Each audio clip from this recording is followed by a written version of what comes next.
Welcome once again. तो पिछले classes में हम आपको बहुत ही डिटेल्स में पिछले के क्लासेज में बताए हैं।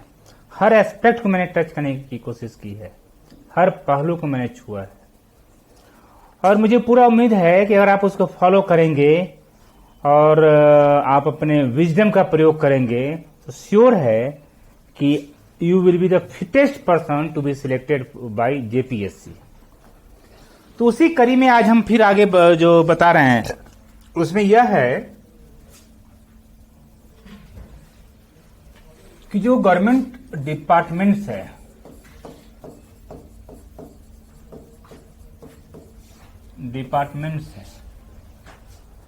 उसका क्या क्या विजन है, उसका क्या क्या काम है। देखिए नाम से क्लियर हो जाता है क्या क्या काम है, लेकिन थोड़ा सा इसी को आपको स्ट्रीमलाइन करना है, उसका विजन को बताना होगा। ठीक है, जैसे एक डिपार्टमेंट है, लिख लीजिए आप लोग इसको समझिएगा। Department of personal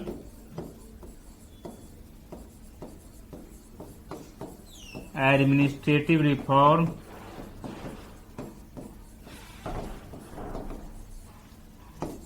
reform and राजभाषा।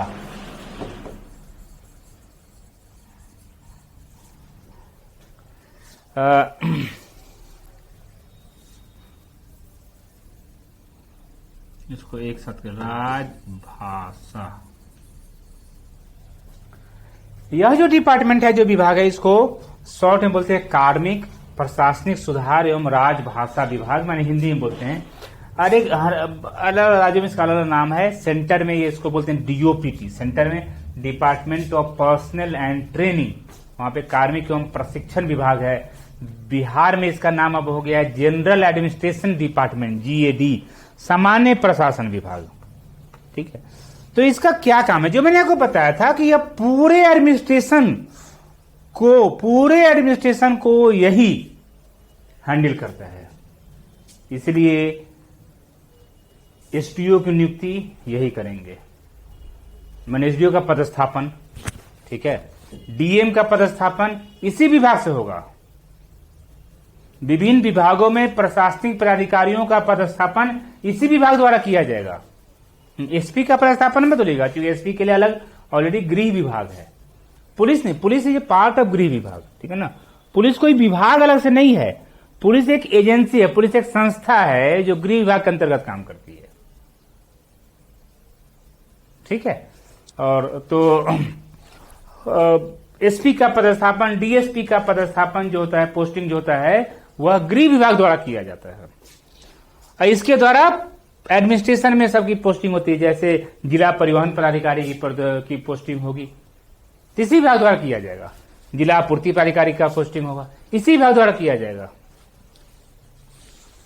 आजकल तो सेवा जो प्रदान की जाती है, आपको कास्ट सर्टिफिकेट चाहिए, आपको इनकम सर्टिफिकेट चाहिए, आपको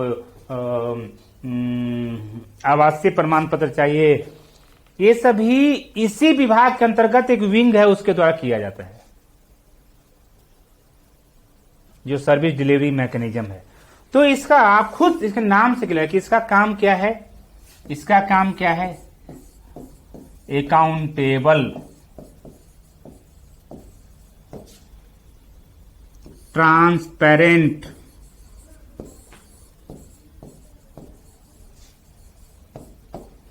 रिस्पॉन्सिव,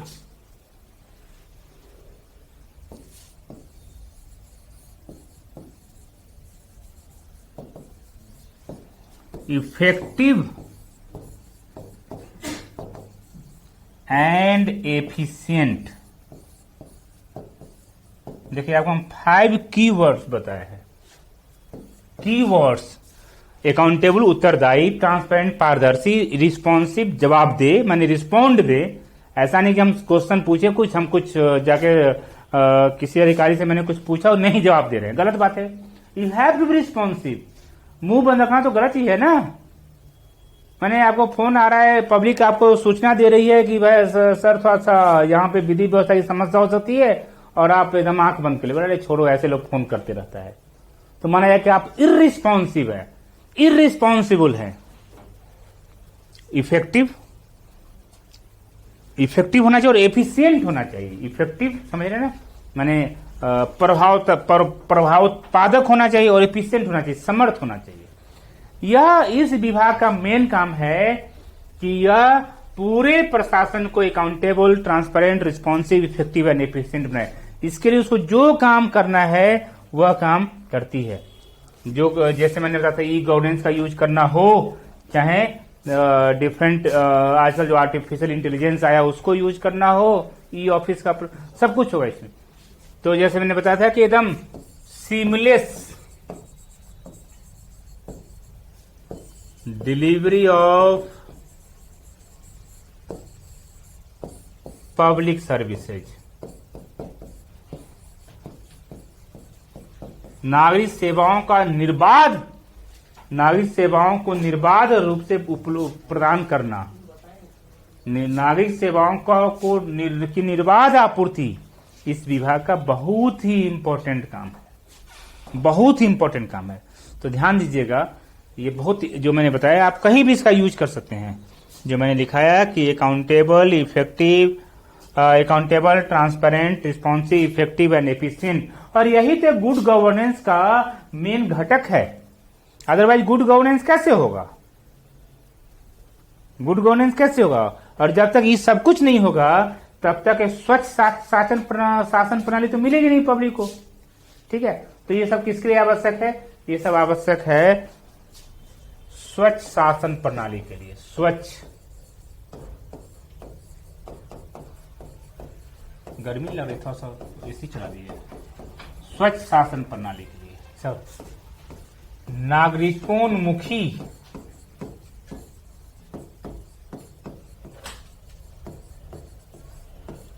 प्रशासन के लिए, इंग्लिश बोलते हैं प्रो पीपुल गवर्नेंस के लिए, प्रो पीपुल गवर्नेंस के लिए।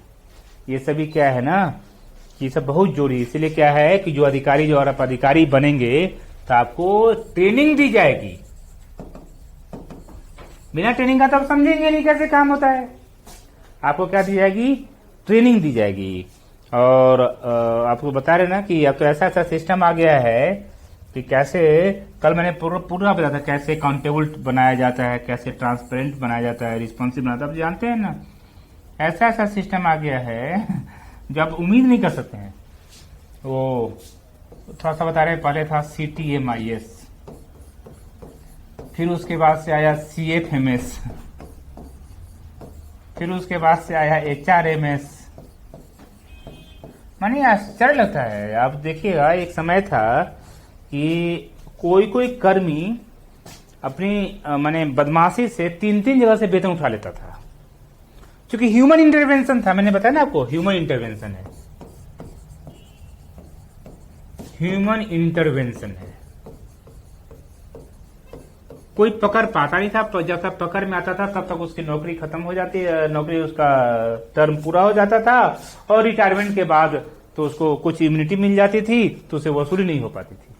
3-3 जगह से उनको वेतन मिलता था। आप सोच समझ हो, बहुत लोग ऐसे हैं, एक दो नहीं है, बहुत लोग हैं, पकड़ में नहीं आए। तो इसको धीरे पढ़िएगा। यह है comprehensive treasury management information system, यह है कम्प्रिहेंसिव फाइनेंशियल मैनेजमेंट सिस्टम, यह ह्यूमन रिसोर्स मैनेजमेंट सिस्टम। अब जानते हैं सब पकड़ में आ गए। अब ये कि आपका क्या किया गया, जैसे आप बैंक में आप जाएंगे ना, देखिएगा, अगर आप पेटीएम को अगर एक आधार से लिंक कर देंगे अपने आधार नंबर से, तो अगर आप दूसरा मोबाइल नंबर का प्रयोग करके पेटीएम खोलेंगे और वही आधार नंबर डालेंगे, तो इतनी समस्या होगी, वह आधार नंबर लेगा ही नहीं। वो बोलेगा कि this Aadhaar number is already link to some other Paytm account. यही बात है। अब इसमें क्या किया गया है, बेनिफिशियरी के तौर पे ऐड कर दिया गया है। CFMS में बेनिफिशियरी के तौर पे ऐड कर दिया गया है। किसको? जिसको भी जैसे सैलरी लेना हो या कोई वेंडर है, बेनिफिशियरी। जैसे बैंक में आपको पैसा ट्रांसफर करना होता है, तो क्या करते हैं आपको अकाउंट से पैसा ट्रांसफर करना, तो उसका पहले ऐड करते हैं बेनिफिशियरी के तौर पे, और उसका पैसा आराम से ट्रांसफर कर देते हैं टेक्नोलॉजी का यूज करते। सिमिलरली यहां भी वही किया गया है। अभी आधार नंबर से लिंक्ड है, तो क्या कोई एक व्यक्ति 3 जगह से वेतन उठा सकता है? नहीं उठा सकता है, नहीं उठा सकता है। जानते आप विश्वास नहीं करेंगे, 3 करोड़ से ज्यादा फर्जी पेंशनधारी मीन्स क्या हुआ, आप पढ़िएगा। तो यहाँ पे पेंशन मतलब कि रिटायरमेंट के बाद पेंशन वाली बात हम नहीं कर रहे हैं, हम बोल रहे हैं सोशल सिक्योरिटी पेंशन, माने सामाजिक सुरक्षा पेंशन मिलता है। वो जो सरकार जो है ना अपने नागरिकों को की सामाजिक सोशल सिक्योरिटी के लिए उनको पेंशन देती है। उसमें वृद्धावस्था पेंशन है, उसमें old age pension scheme, Indira Gandhi old age pension scheme सब है ना, उसमें विधवा पेंशन है, लक्ष्मीबाई योजना, तो ये सब बहुत तरह के 6 तरह का पेंशन उसमें आता है, 6 तरह का। ठीक, पढ़ लीजिए उसको आप।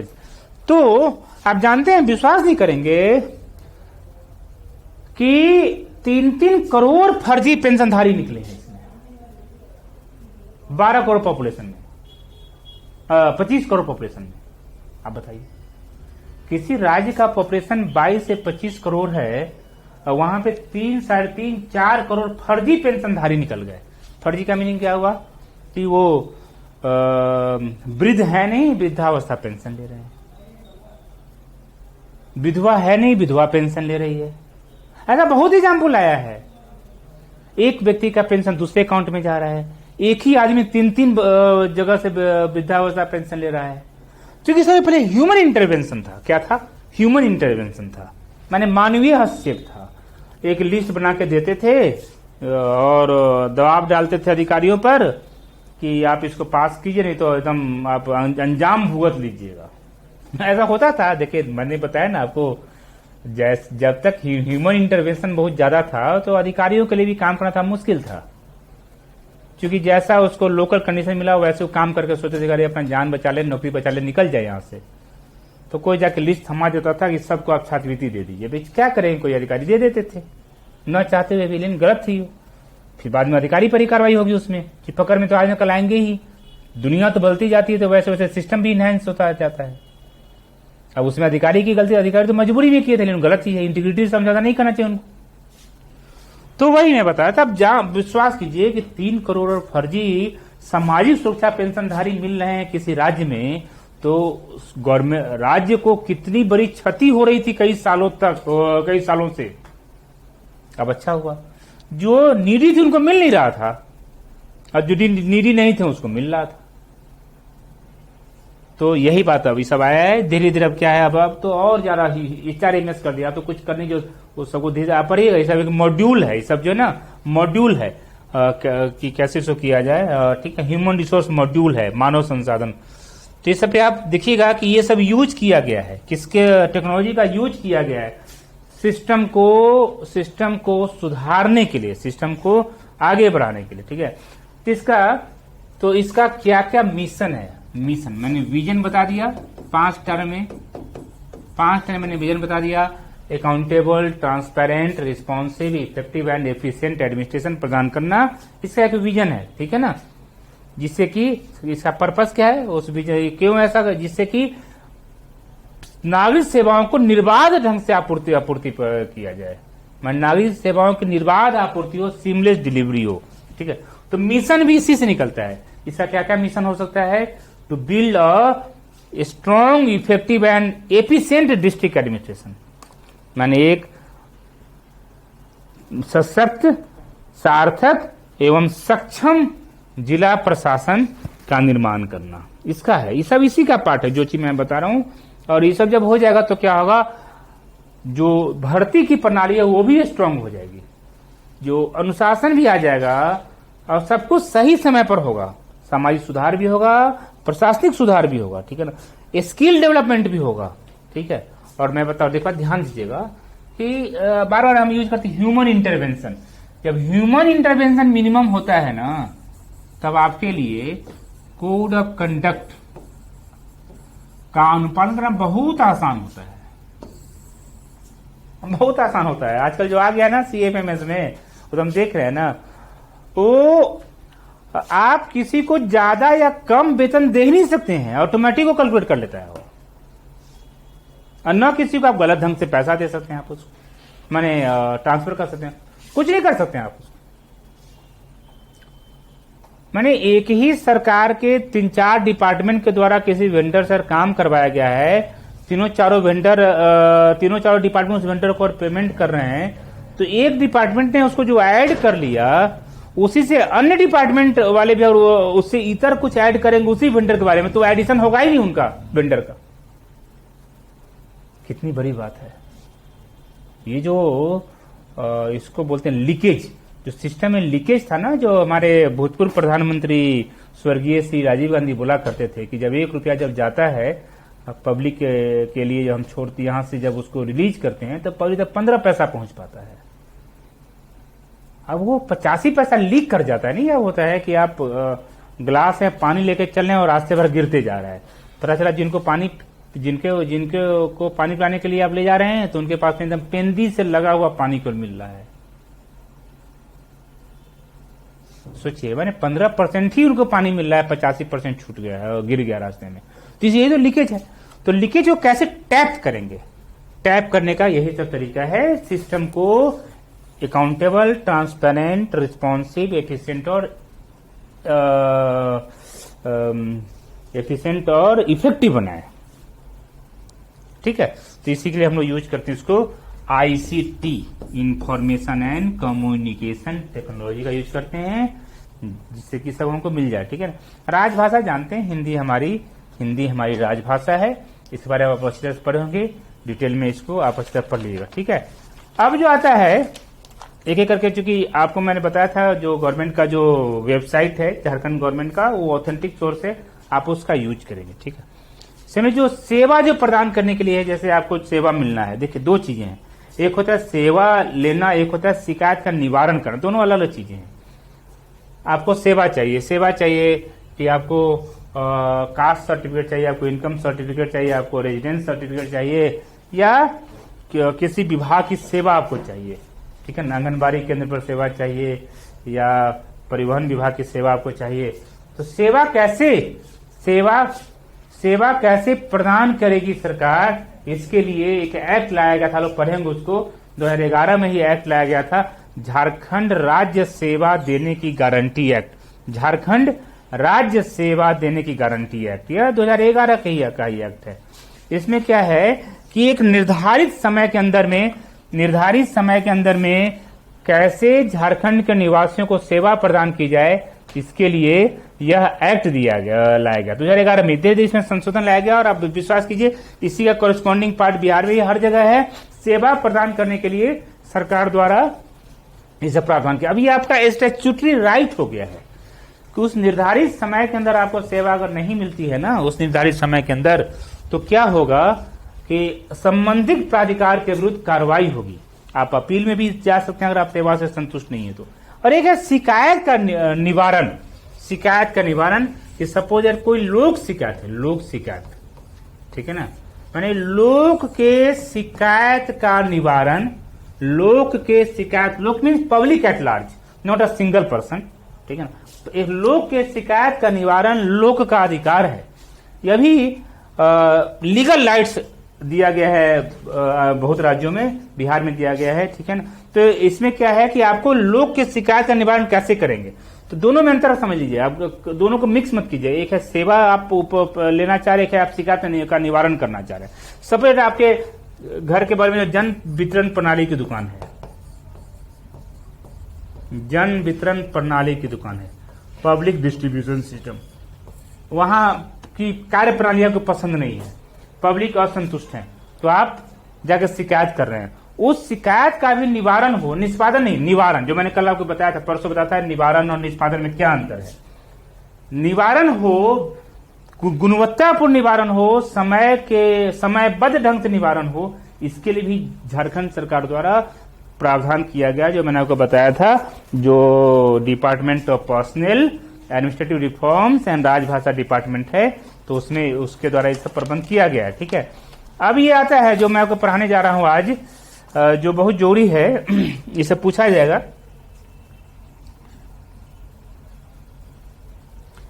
आजकल ये टर्म जगह जगह आता है, झारखंड स्टार्टअप पॉलिसी।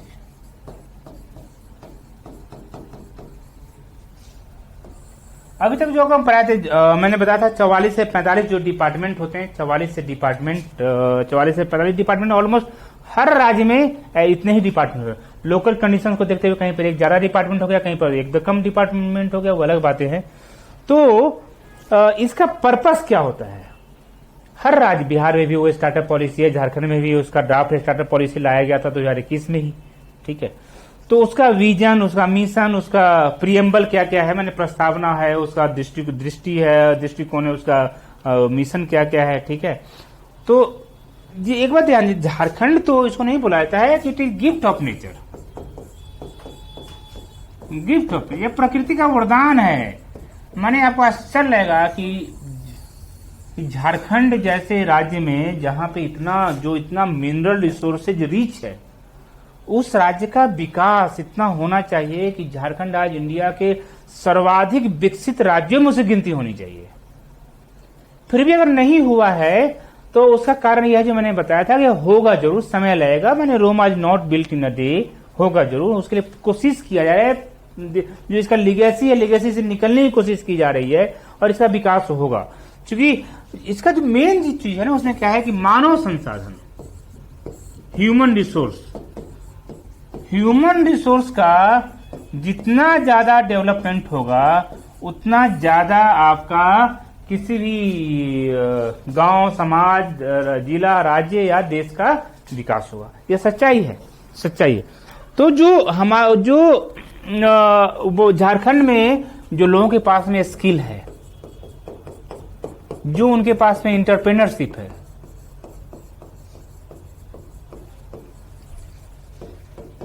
ठीक है, आखिर उसको माने जो कौशल, जिसको बोलते हैं कौशल है,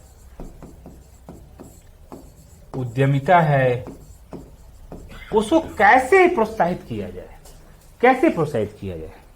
ठीक है।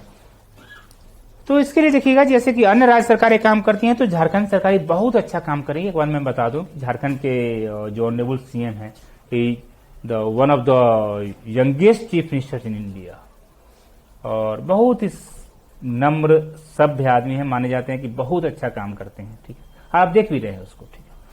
तो झारखंड में हर सेक्टर को छूने की कोशिश की गई है, हर सेक्टर को, हर क्षेत्र को। तो इसका पर्पस क्या है झारखंड स्टार्टअप पॉलिसी का, कि एक बिजनेस फ्रेंडली, हम इंग्लिश और हिंदी दोनों बोल देते हैं, आप लोगों को समझ में आ जाएगा, एनवायरमेंट क्रिएट करना, यानी कि व्यवसाय के लिए मित्रवत वातावरण का निर्माण करना है। व्यवसाय के लिए मित्रवत वातावरण का निर्माण करना है। इनोवेशन को प्रमोट करना है। इनोवेशन को माने प्रमोशन ऑफ इनोवेशन। इनोवेशन क्या होता है? जैसे क्या है कि मैंने बताया ना आपको कि आजकल सभी लोग इतने पढ़ लिख लिए हैं, मोबाइल का जमाना सब, आजकल छोटे छोटे बच्चे में वो इनोवेटिव टेंडेंसी आती है। तो माने वो नया नया चीज काम करते हैं, वो लीक से हटके काम करते हैं, ठीक है। तो उसको कैसे आगे बढ़ाया जाए, कैसे उसको आगे बढ़ाया जाए, ठीक है। और दूसरा क्या है, जो उनमें उद्यमिता है, उद्यमिता माने एंटरप्रेन्योरशिप,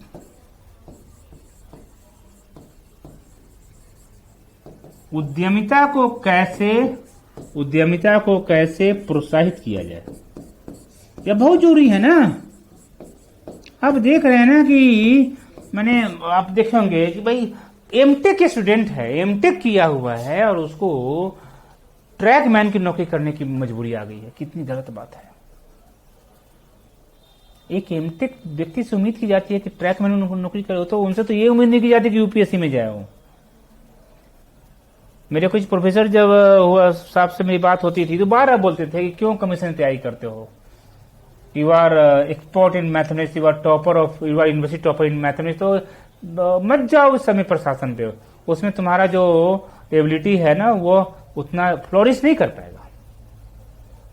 तो मेरे कहने का मतलब यह है कि जिसमें उद्यमिता है वह व्यक्ति अगर जाके ड्यू टू बैड इन्वायरमेंट अगर वह जाके रेलवे का ट्रैक मैन का नौकरी करे या कुछ ऐसा काम करे जो उनको सूट न करे और जो उनको खुद लगे कि हम इसमें घुट घुट के ये काम कर रहे हैं, तो कितनी गलत बात है, माना जाता है कि गलत काम है, ठीक है ना। तो इसलिए क्या कहा जाता है ना कि झारखंड गवर्नमेंट इसलिए स्टार्टअप पॉलिसी लाई है। स्टार्टअप पॉलिसी लाने का उद्देश्य यही है कि व्यवसाय के प्रति मित्रवत वातावरण का निर्माण करना, इनोवेशन को बढ़ावा देना। इनोवेशन मीन्स नवप्रोन्नत, वो जो हिंदी में पढ़े होंगे ना आप इसको, कि कैसे इनोवेटिव आइडिया है,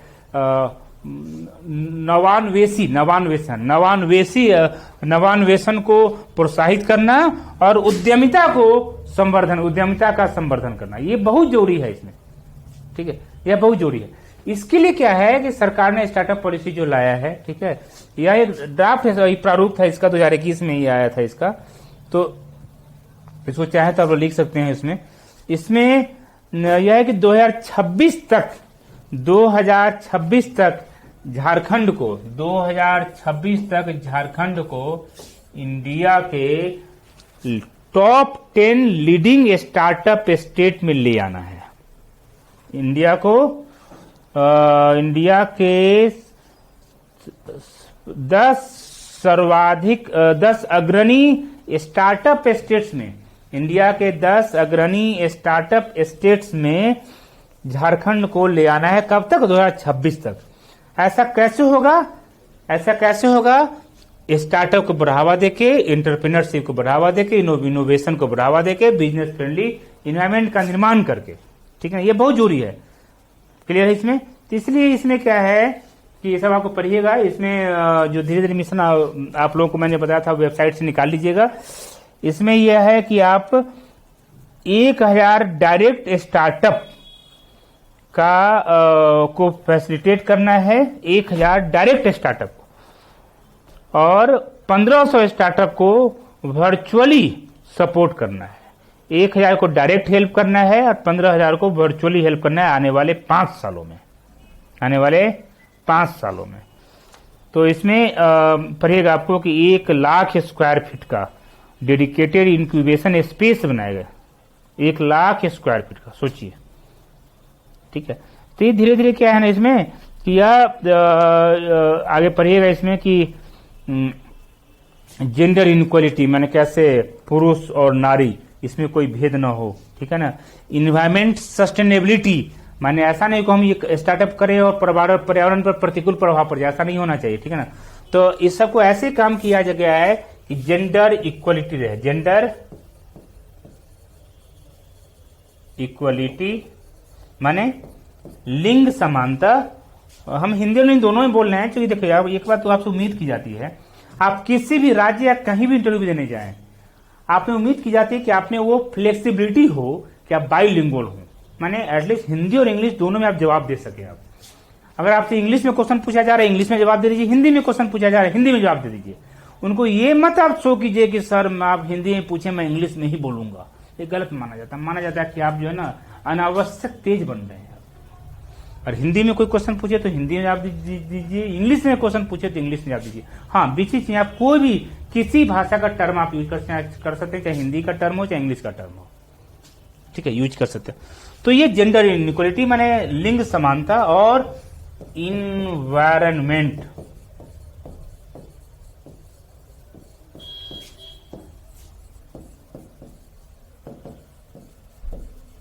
सस्टेनेबिलिटी, यानी कि पर्यावरण सततता, माने ऐसा हम लोग काम करें।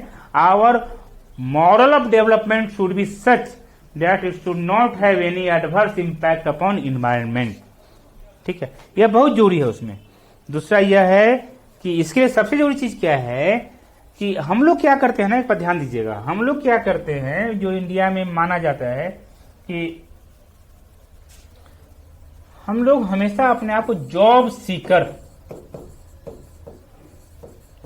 सीकर माने हम लोग चाहते हैं कि कोई हमको नौकरी दे दे, चाहे वो नौकरी देने वाले सरकार हो चाहे, माने हम लोग उम्मीद करते हैं, हम लोग इस आशा में रहते हैं कि हम लोग को नौकरी मिल जाए। होना क्या चाहिए, जॉब गिवर होना चाहिए हम लोग। ये बताइए, जैसे मैंने बताया था आपको कल परसों में कि जो laces fair system of governance है, इसमें गवर्नमेंट का काम नौकरी देना नहीं है।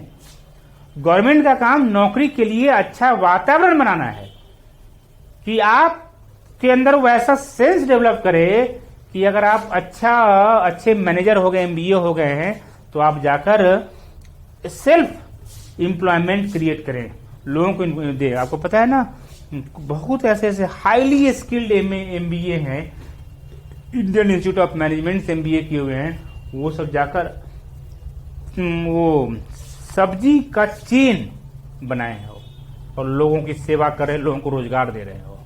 बहुत लोग जाकर खटाल खोले हुए हैं, बहुत अच्छे इंजीनियर्स और मैनेजर्स जाकर अपने अपने गांव में और खेतों पे जाकर खटाल खोले हुए।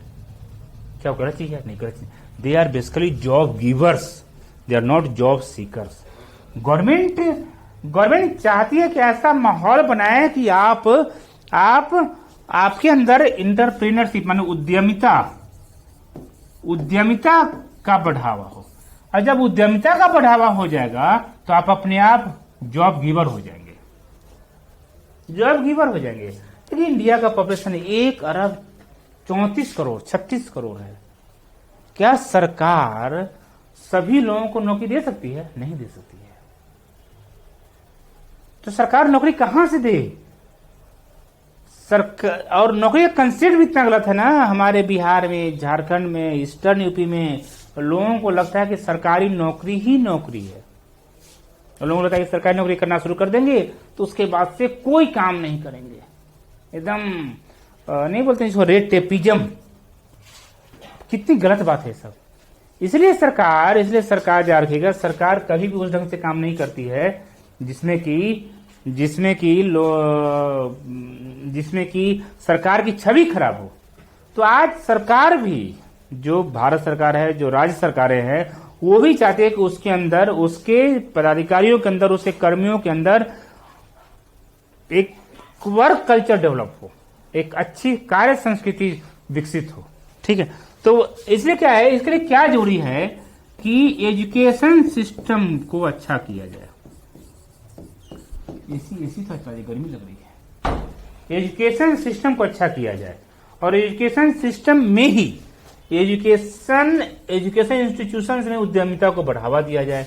वह चाहे प्राथमिक स्तर पे हो, प्राथमिक शिक्षा हो, चाहे माध्यमिक शिक्षा हो, चाहे उच्च शिक्षा हो, हर एक स्तर पर अगर उद्यमिता को बढ़ावा दिया जाएगा, हर एक स्तर पर अगर शैक्षणिक संस्थानों में अगर उद्यमिता को बढ़ावा दिया जाएगा, तो क्या लोग वहां पे जॉब सीकर्स होंगे? नहीं, वो लोग जॉब गिवर होंगे। वो लोग क्या होंगे? जॉब गिवर होंगे। ठीक है, ये देखिएगा, इसका ये जो ड्राफ्ट झारखंड स्टार्टअप पॉलिसी थी, यह 2026 तक के लिए 5 साल के लिए बनाया गया है। ठीक है ना, तो इसको आप लोग अच्छी तरह से पढ़ लीजिएगा। अब मैं आपको पढ़ाने जा रहा हूं आगे सिमिलरली, क्योंकि मैंने बताया कि कुछ ऐसा डिपार्टमेंट है जो हम पढ़ा देंगे, बाकी आप खुद भी पढ़ लीजिएगा तो आसान हो जाएगा। इंफॉर्मेशन टेक्नोलॉजी,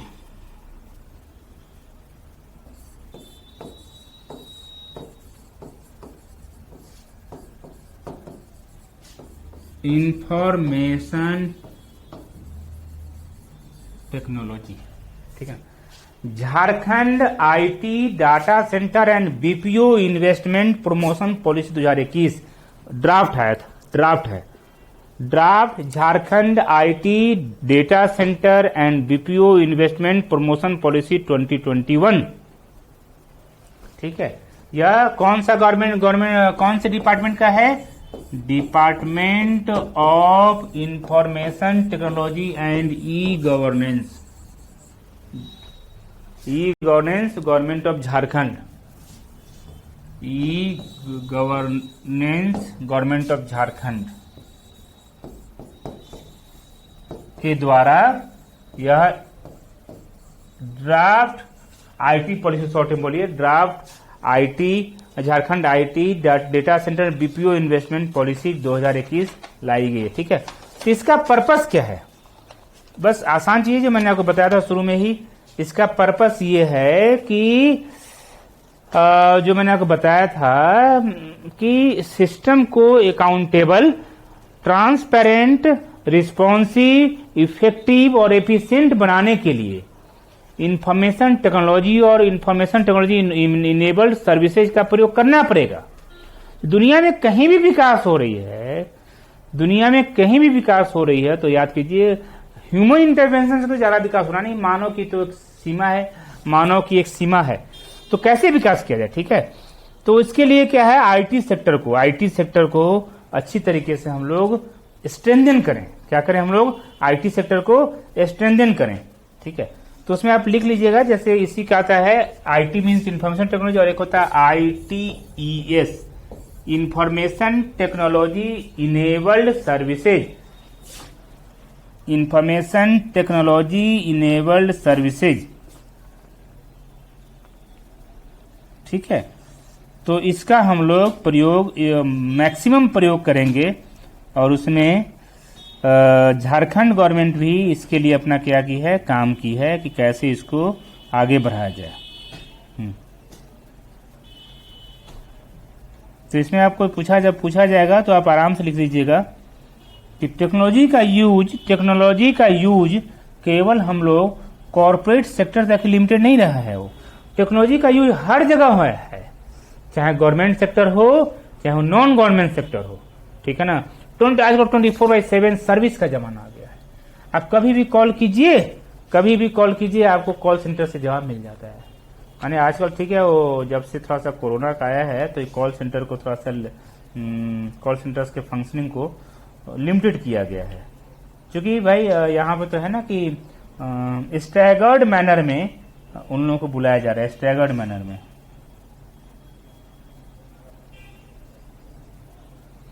ठीक है। तो इसलिए क्या है कि और खासकर कोविड-19 के आने के कारण, माने कोविड-19 जो है कोरोना वायरस डिजीज 2019 जो है, इसका कारण तो और अधिक यूज हो गया है, सिस्टम और अधिक टेक्नोलॉजी ड्रिवेन हो गया है। और आज जो आप ऑनलाइन क्लासेज कर रहे हैं, चाहे आप इंडिया किसी कोने में हैं, अपने घर पर हैं, छत पर बैठे हुए हैं, घूम रहे हैं और आपको ऑनलाइन क्लासेज की सारी, माने जो मटेरियल अवेलेबल आपको होता है दिल्ली में आने पर, दिल्ली में मैंने 25 गज का एक रूम लेकर उसमें आप महीना में 2,000-3,000 रुपया खर्च करके आने जाने का पैसा लगाकर, खाने पीने घर से इतना दूर रहकर जो आपको सुविधा मिलती उससे ज्यादा अच्छी सुविधा आप पा रहे हैं ऑनलाइन आईटी का यूज होते हुए करने पर। माने आप सोच सकते हैं कि अब तो इसको न्यू नॉर्मल बोलते हैं कि अब आने वाले समय में तो लगता है कि ऑफलाइन का जमाना जो है ना, offline has become thing of the past now, ठीक है ना, थिंग ऑफ द पास्ट। तो इससे क्या है ना कि बहुत इंडस्ट्री जो है ना वह शिफ्ट जा रहा है कि अब उसको कैसे आईटी इनेबल्ड कर देना है, सबको आईटी इनेबल्ड कर देना है। और उसमें नया अपॉर्चुनिटीज भी आ रहा है, नया उसमें टास्क भी आ रहा है, चैलेंजेज भी आ रहा है, ठीक। तो इस सबको इस ड्राफ्ट आईटी पॉलिसी में शामिल किया गया, ठीक है। इसका विजन क्या क्या है, इसका विजन जो मैंने बताया था, इसका जो विजन क्या था, जो 5 चीज जो मैंने बताया वो हर जगह ट्रू है, हर जगह के लिए ट्रू है। इसका विजन क्या होगा कि सिस्टम को accountable, transparent, responsive, effective and efficient बनाया जाए, ठीक है ना। उसके बाद से झारखंड को मोस्ट प्रीफर्ड डेस्टिनेशन बनाया जाए फॉर इंफॉर्मेशन टेक्नोलॉजी, कि कोई भी व्यक्ति यहाँ पे आए, कोई फर्म यहाँ पे आए तो वह उसको एक बहुत ही अच्छा माहौल मिले, कंड्यूसिव और वाइब्रेंट इन्वायरमेंट मिले, जिससे कि वह अपने उद्योग का यहाँ पे बहुत अच्छी तरीके से विकास कर पाए और झारखंड एक अग्रणी ग्लोबल हब बन जाए। तो इसका जो ड्राफ्ट आईटी पॉलिसी का क्या उद्देश्य है, इसका उद्देश्य यह है कि झारखंड को most preferred destination for IT बनाया जाए, यानी कि सर्वाधिक उपयुक्त, सर्वाधिक आकर्षक गंतव्य माने बनाया जाए उद्योगपतियों के लिए, उद्यमियों के लिए, इन लोगों के लिए। और आप जितना ज्यादा याद रखिए, जितना ज्यादा आप इंफॉर्मेशन टेक्नोलॉजी का यूज करेंगे उतना ही ज्यादा उतना ही अधिक क्वालिटी ऑफ लाइफ इनहैंस होगा। तो नहीं आता है ease of doing business, ease of doing business, ease of life, ये सब इसी का पार्ट है। ठीक है, आप जितना अधिक आईटी का यूज करेंगे, जितना आप ज्यादा हाई टेक्नोलॉजी का यूज करेंगे, उतना अधिक आपका क्वालिटी ऑफ लाइफ इनहैंस करेगा। इस बात को आप ध्यान रखिएगा, ठीक है ना, इसको ध्यान दें। तो इसके लिए क्या है इसमें आप सारे सब कुछ को आप समझ गए होंगे। अब इसीलिए अब क्या है ना इसमें कि इसमें एक digital economy, build a digital economy, digital economy माने यह आईटी का यूज करके तो डिजिटल इकोनॉमी का निर्माण हो पा रहा है। अब क्या होता है देखिए, आप समझिए इसको, डिजिटल इकोनॉमी जो होगा आप समझ सकते हैं ना कि कितना चेंजेज आ गया है। अब कभी कभी मेरी बात होती है गांव के लोगों से, तो वो लोग बताते हैं देखिए ना, तो प्रधानमंत्री आवास योजना का जो पैसा है वो पैसा तो अकाउंट में आता है, फिर भी भ्रष्टाचार जो है ना है ही। तो एक बात समझिए, यह कुछ समय के लिए भ्रष्टाचार है, यानी नागरिक लोगों के संस्कार को, लोगों के व्यवहार को चेंज करना प्रशासन से एक दिन का काम नहीं है। अब प्रशासन भी तभी उसे चेंज कर पाएगी जब वो टेक्नोलॉजी का यूज करे। अब सवाल उठता है कि वहां के जो व्यक्ति पुराने लोग हैं, जो पुराने पंचायत सचिव हैं या मुखिया हैं, तो उनको लगता है ना कि हम उसको डरा धमकाकर हम उसका कमीशन ले लेंगे, ठीक है ना। और जो गांव के भी लोग हैं उनको लगता है कि मुखिया जी तो अपने आदमी है, मुखिया जी को और हम कुछ उसका शेयर न दे देंगे, बोलते हैं कि अरे चलो उनको चूंकि वो हमको 1,70,000 रुपया दे रहे हैं तो क्यों ना उसमें से उनको 15,000 रुपया दे दे, बताइए। जबकि देना तो एकदम गलत है। घूस लेने वाले और देने वाले दोनों दंड के भागी होते हैं, ठीक है। तो मैं बता रहा हूं कि डिजिटल इकोनॉमी का जब निर्माण हो जाएगा, ठीक है, जो पुराने लोग हैं वो अपना भी उतना अधिक संतुलित व्यवहार नहीं कर रहे, लेकिन जो नए बच्चे आ रहे हैं उनको तो पता ही नहीं होगा घूस क्या होता है, क्योंकि वो तो कहीं से कहीं ट्रांसफर कर देते हैं।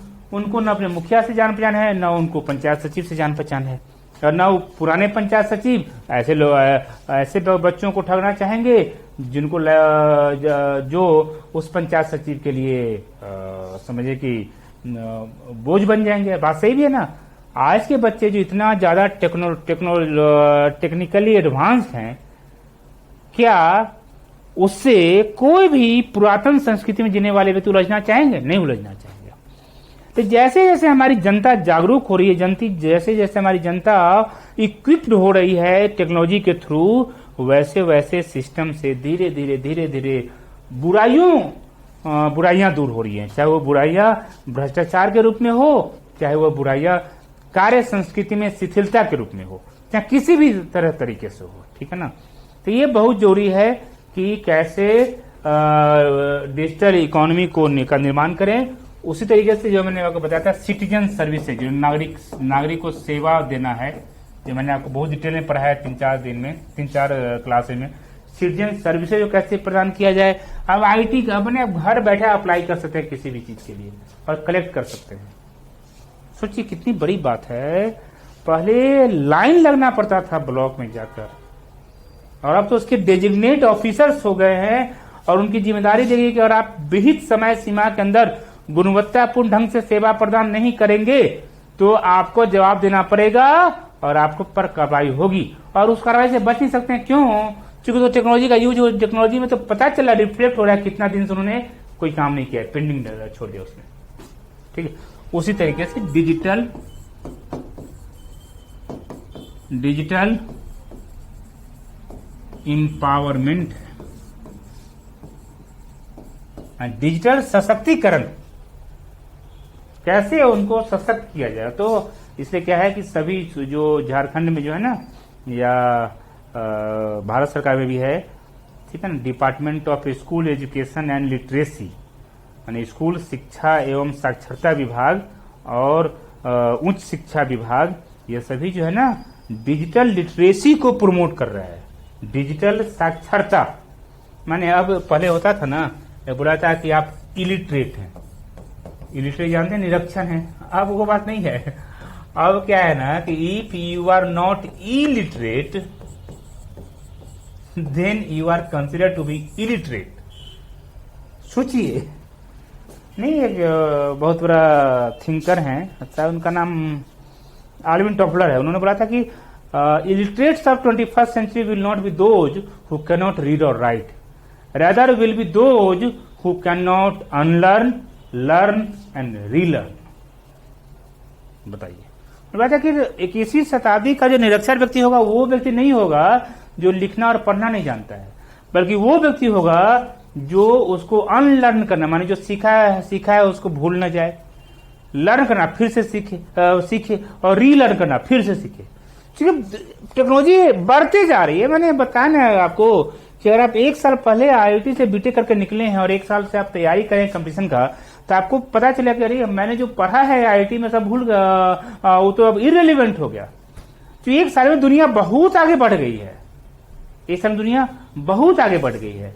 इसलिए क्या है, मैं जो बता रहा हूं कि ये बहुत जरूरी है अपने आप को बदलते समय के अनुसार कदम ताल करके चलना। You have to keep pace with time, keep pace with time, समय के अनुसार चलिए। अब नहीं देखते हैं कि कोविड से पहले जो केवल ऑफलाइन मोड में थे, अगर वो ऑनलाइन मोड में तुरंत ट्रांजिशन नहीं किए हैं तो आज कहीं नहीं है, आज है कि नहीं। तो ये बात जोड़ जोड़, इससे क्या होता है ना, देखिए ध्यान दीजिएगा कि जो यह जो आपका जो IT डिपार्टमेंट है ना, यह गवर्नमेंट और IT इंडस्ट्री के बीच में एक ब्रिज का काम करती है। क्या काम करती है? क्योंकि IT क्षेत्र में बहुत संस्था सक्रिय है। अब सरकार को आपको पता चलेगा ना कि ये लीक से हटकर इस क्षेत्र में जो है ना सरकार को एक्टिव होना पड़ रहा है। पहले तो था क्या कि नहीं जानते हैं वो, अब मैं आपको बताता हूं कि पहले विभागों में क्या क्या होते थे, अनुसेवक होते थे, ठीक है ना। उसके बाद से किरानी होते थे, अनुसेवक को जनरली सब प्यून बोलते हैं, चपरासी। किरानी होते थे, पदाधिकारी होते थे। अरे जो प्यून की जो नियुक्ति होती थी, उनको ये था कि उनको साइकिल चलाने आना चाहिए। क्या आना चाहिए? साइकिल चलाना चाहिए। क्यों? क्योंकि वह पत्रवाहक का काम करते थे। यानी कि अगर वह सामाजिक सुरक्षा कोषांग, जो एक विभाग है जिला में एक विभाग है, ठीक है ना, जिसके द्वारा वह सामाजिक सुरक्षा पेंशन प्रदान की जाती है। अगर वह सामाजिक सुरक्षा कोषांग में और प्यून है तो वह सामाजिक सुरक्षा कोषांग के पत्र को लेकर जाएगा BDO के पास में, SDO के जहां जहां पत्र जब भेजा जाना है SDO के पास में, और जहां जहां भेजा जाना है DM को, जहां जहां भेजा सब ले जाएगा वो जिसे संबंधित हो है, ठीक है ना। पहले कुछ ही पत्र निकलते थे, हाथ से लोग पत्र लिखते थे, जिला जो ऑफिस में पत्र जब निकलता था, और उसको यह प्यून पत्रवाहक का काम करते थे, जाके रिसीव कराते थे। माना जाता था कि उस ऑफिस में पत्र रिसीव हो गया और उसी पत्र के अनुसार काम करते थे वो, ठीक है। अब समझिए बातों को, कभी कहीं बहुत पत्र तो ऐसा होता है ना जो आपको एक जिला से जिला पदाधिकारी के ऑफिस से भेजना होता है कमिश्नर साहब के ऑफिस में। तो जिला में डिस्ट्रिक्ट मजिस्ट्रेट के ऑफिस में, डिप्टी कमिश्नर के ऑफिस में एक पैनल बना रहता है, रोस्टर बना रहता है प्यून का कि 3 दिन ये प्यून जाएंगे, 3 दिन ये प्यून जाएंगे प्रमंडल मुख्यालय में और पत्र रिसीव करवाएंगे। सोचिए, बहुत बार तो राज्य मुख्यालय जाना पड़ता है, रांची। तो ये काम था प्यून का। अब क्या है मैं बताता हूं, 7वां वेतन आयोग जो आया है ना, तो आप देखिएगा उसमें ना यह अनुसेवक का पद ही खत्म कर दिया है। बहुत राज्य सरकारों ने भी इसके लिए अधिसूचना निकाल दिया है, अनुसेवक का पत्र ही, अनुसेवक का पद ही खत्म कर दिया है। क्या कर दिया है? हाँ, अब बताते हैं। उसमें उनको बोला गया कि नो, उन लोगों को अब कार्यालय परिचारी बोला जाएगा। पद खत्म करने का मतलब ये नहीं होगा कि उस पद में जो पद पर जो पदस्थापित है वो चले गए, नहीं, ऐसी बात नहीं है, वो हैं। उनको कार्यालय परिचारी, माने 7वां वेतन आयोग के द्वारा अनुसेवक का जो पद है उस पद को खत्म कर दिया गया है और उस पद पर जो आज डेट में कार्यरत हैं उनको कार्यालय परिचारी बोला जा रहा है। कार्यालय परिचारी का मीनिंग क्या है? Office attendant. Office attendant. अब देखिए सवाल है कि अब पत्रवाहक को क्यों, कैसे काम? पत्र तो ऐसा कुछ है नहीं कि जो पुराना जमाना तो है नहीं कि पत्र निकला हाथ से लिखे और उसको प्यून ले जाकर दूसरे ऑफिस में जाके जमा कराएंगे, रिसीव कराएंगे। अब तो पत्र निकला मेल के थ्रू मिनट में पहुंच गया, व्हाट्सएप थ्रू मिनट में पहुंच गया, और सरकार ने लगभग सभी राज्य सरकारों ने व्हाट्सएप के द्वारा भेजे गए पत्र को भी बोला गया कि इसको आप वैधानिक दर्जा देंगे, उसको आप उसी तीव्रता से देखेंगे जिस तीव्रता से आप किसी पोस्ट के द्वारा आए हुए पद को या दूत संदेश वाहक के द्वारा आए हुए पत्र को आप प्रमुखता देते हैं। ठीक, तो 7वें वेतन आयोग के द्वारा उन सेवक का पद ही खत्म हुआ, उसको बोला गया अब वो लोग कार्यालय परिचारी होंगे, माने they will not B messenger of letters, they will be attending the offices. वह अपने ऑफिस में परिचारी का काम करेंगे। परिचारी काम क्या? मैंने ऑफिस में वो, अब इसका एक ये बहुत बड़ा अम्ब्रेला नेटवर्क है, चूंकि 7वां वेतन आयोग तो इधर ही आया है ना, मैंने 2016-17 में लागू हुआ है, अनेक राज्य सरकारों ने तभी 7वां वेतन आयोग का दिया भी नहीं है वेतन। ठीक है, तो इसके यही मैं बताना चाहिए कि आईटी का जो प्रयोग हुआ, आईटी का प्रयोग जो हुआ, तो जो साइकिल पर जिस प्यून की नियुक्ति होती थी साइकिल जांच करके या साइकिल चलाने की उसकी दक्षता को देखकर, अब वो इररिलेवेंट हो गया, अप्रासंगिक हो गया। क्यों? अब बोला जाए नहीं अब उसी को लिया जाए। बहुत जगह क्या किया गया है ना, अब आईटी बॉय की नियुक्ति की जा रही है। सोचिए, आईटी बॉय, बहुत राज्य में तो उसको बोलते हैं आजकल एग्जीक्यूटिव असिस्टेंट। देखिए सोचिए, एग्जीक्यूटिव असिस्टेंट की नियुक्ति की जा रही है, यानी कंप्यूटर ऑपरेटर होते हैं लेकिन वो असिस्टेंट की भूमिका में रहेंगे। क्योंकि जो किरानी जो है ना, अगर आप ये मान लेना कि वो पहले जो कार्बन कॉपी लगाकर और लिखते थे पत्र, और पत्र की 2 प्रति होती थी, एक पत्र ऑफिस में रहता था, एक पत्र बाहर जाता था। अब तो है नहीं, अब तो सीधे आप मेल पे टाइप कीजिए, एक बार लेटर का जो फॉर्मेट बन गया, बार बार उसी फॉर्मेट को आप कॉपी पेस्ट करते रहेंगे, कुछ कुछ करेक्शन करते रहेंगे। तो बोला गया कि ये जो कंप्यूटर ऑपरेटर आ रहे हैं ना, भले वो कंप्यूटर ऑपरेटर की भूमिका में रहेंगे लेकिन वो किरानी असिस्टेंट का भी काम करेंगे, असिस्टेंट का भी काम करेंगे। और पदाधिकारी के बारे में मैंने शुरू में ही बहुत लंबा चौड़ा मैंने आपका व्याख्यान दिया है कि अब इनको एग्जीक्यूटिव ऑफिसर की भूमिका में रहना है। ऐसा नहीं कि पदाधिकारी सिंपली जो ना म्यूट एक्सपेक्टेटर बनकर नहीं रहेंगे, वह एग्जीक्यूट करेंगे अपने ऑफिस के हर काम को, अपनी हर जिम्मेदारी को वो भली भांति ससमय गुणवत्तापूर्ण ढंग से एग्जीक्यूट करेंगे, कार्यान्वित करेंगे। तो देखिएगा हर पद के प्रकृति में अंतर आ गया है, चाहे वो अनुसेवक हो, चाहे किरानी हो, चाहे पदाधिकारी हो। क्यों? यह सब हुआ है आईटी के कारण, यह सब हुआ है आईटीईएस के कारण, इंफॉर्मेशन टेक्नोलॉजी के कारण। तो ये बहुत इंपॉर्टेंट चीज है जो मैंने आपको बताया, थोड़ा ध्यान दीजिएगा इसको। अब आपको ये नहीं बोल सकते हैं कि मैं व्हाट्सएप नहीं देखूंगा, नहीं बोल सकते हैं आप। तो ये भी नहीं बोल सकते हैं कि हमको पत्र नहीं आया, आप बोल ही नहीं सकते हैं किसी हालत की। आपने अगर व्हाट्सएप पे उसको नहीं बोलते हैं, लास्ट सीन जो आता है उसमें डबल ब्लू टिक हो जाता है, ब्लू टिक, आप बोलेंगे किसी को कि नहीं हम उसको अनसीन मोड में डाल देंगे, किसी को पता ही चलेगा कि हम उसको देख बैठ कर ब्लू टिक नहीं आएगा तो पता नहीं चलेगा, तब भी नहीं माना जाएगा कि आपको पत्र डिलीवर नहीं हुआ है।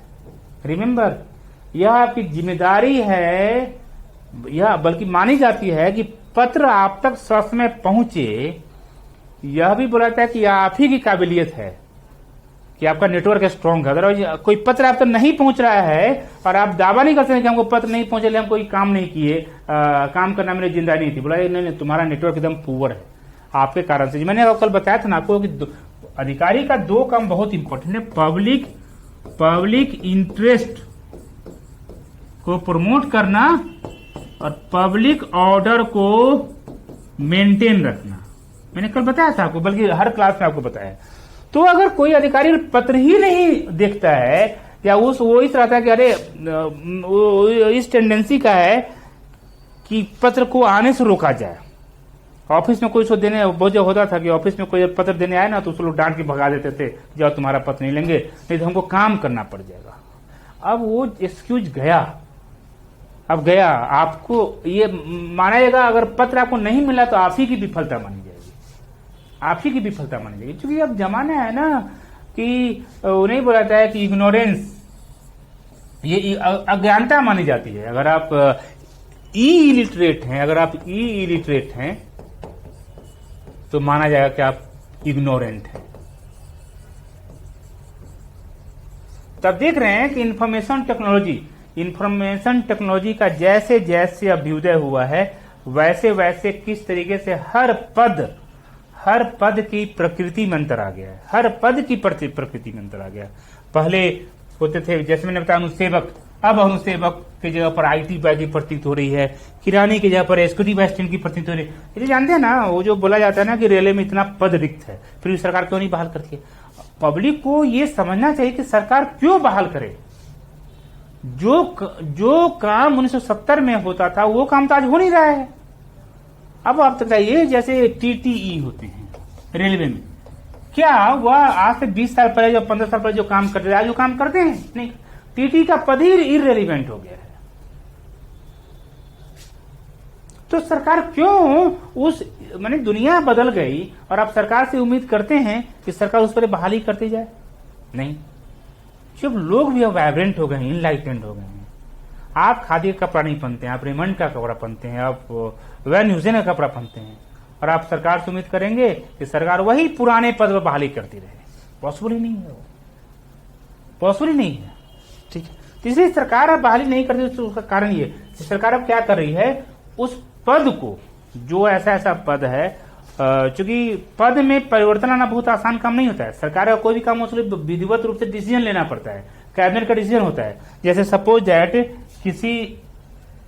किसी विभाग में मान लीजिए 100 स्टेनोग्राफर का पद है, माने जो स्टेनो नहीं होते हैं, स्टेनोग्राफर का पद है।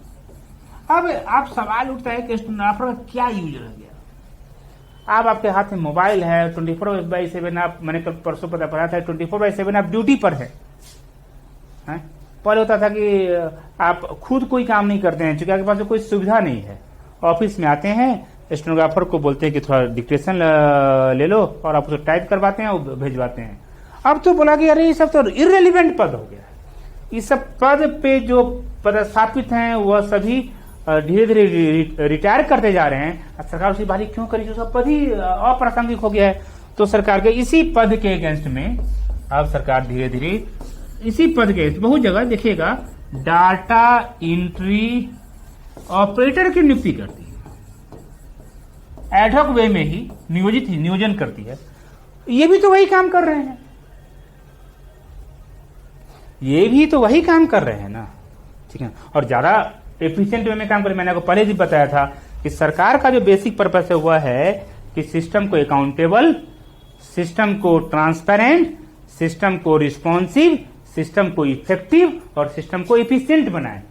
तो जो स्टेनोग्राफर की भूमिका में थे, अब तो नव जो प्रकृति चेंज हो गया है काम का, तो उससे तो जरूरी है डाटा एंट्री ऑपरेटर को बहाली की जाए, नियोजन किया जाए, तो बहाली की जा रही है। ठीक है, तो हर पद में पद की प्रकृति में परिवर्तन आ गया है, और उसी पद के प्रकृति में परिवर्तन के अनुसार पद पे भी नियोजन या पदस्थापन अलग अलग तरीके से किया जाता है, नए ढंग से किया जा रहा है।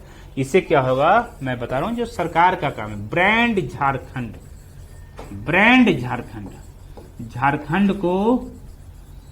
झारखंड के ब्रांड को वर्ल्ड वाइड स्थापित करे, पूरे दुनिया में लगे कि झारखंड एक बहुत ही pro business, pro public friendly, business friendly system बनाए हुआ है। झारखंड में लॉ एंड ऑर्डर बहुत अच्छा है, झारखंड में नागरिकों की स्वतंत्रता पर कोई अंकुश नहीं है, झारखंड में महिलाएं सशक्त हो रही हैं, तो झारखंड अपने आप राइट करना शुरू कर देगा।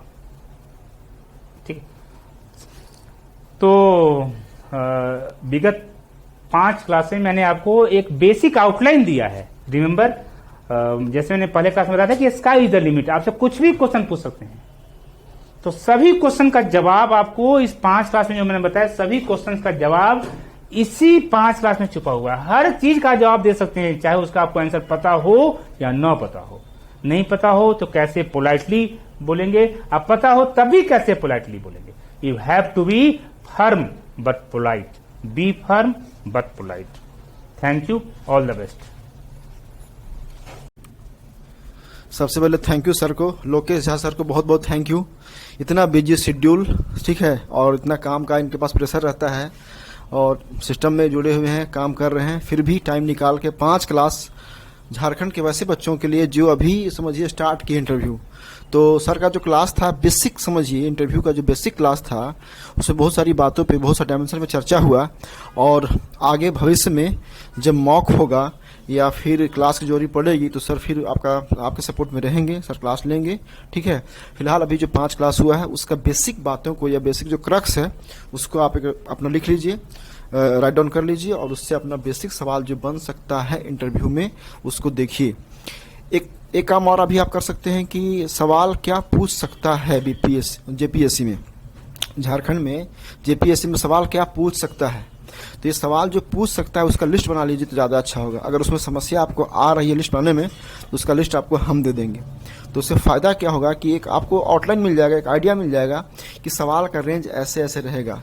चाहे वो सवाल बायोडाटा पे हो, चाहे वो सवाल आपके एकेडमिक रिकॉर्ड पे हो, चाहे सवाल आपका जीएस, इतना बड़ा जीएस का पेपर है उस पे हो, या सवाल भाषा पे हो, सवाल झारखंड पे हो, सवाल करंट अफेयर्स पे हो, सवाल झारखंड का करंट अफेयर्स पे हो, सवाल झारखंड में जो बड़े मुद्दे अभी चल रहे हैं जैसे कि भाषा विवाद है, ठीक है, ओबीसी को आरक्षण है, या सरकार जो काम कर रही है उसका मैकेनिज्म बहुत अच्छे तरीके से डेवलप नहीं हो पाया है। सारे जो जितनी सारी वैकेंसियां है उस वैकेंसी में कितना विवाद है, इसका नियमावली का सारा सरकार उसको ठीक से इम्प्लीमेंट नहीं कर पा रही है या एग्जीक्यूट नहीं कर पा रही है और बहुत सारा वैकेंसी फंस जा रहा है। तो झारखंड का जो यूथ है वो परेशान है। उसके लिए मतलब युवा वर्ग का जो असंतोष है उसमें, उसके बाद जो क्राइसिस अभी आया था कोविड-19 का, उसके बाद कैसे ऑनलाइन चीज़ें डेवलप हुई, चाहे वो पढ़ाई लिखाई हो या सरकार का मैकेनिज्म हो या बहुत सारी बातें हों।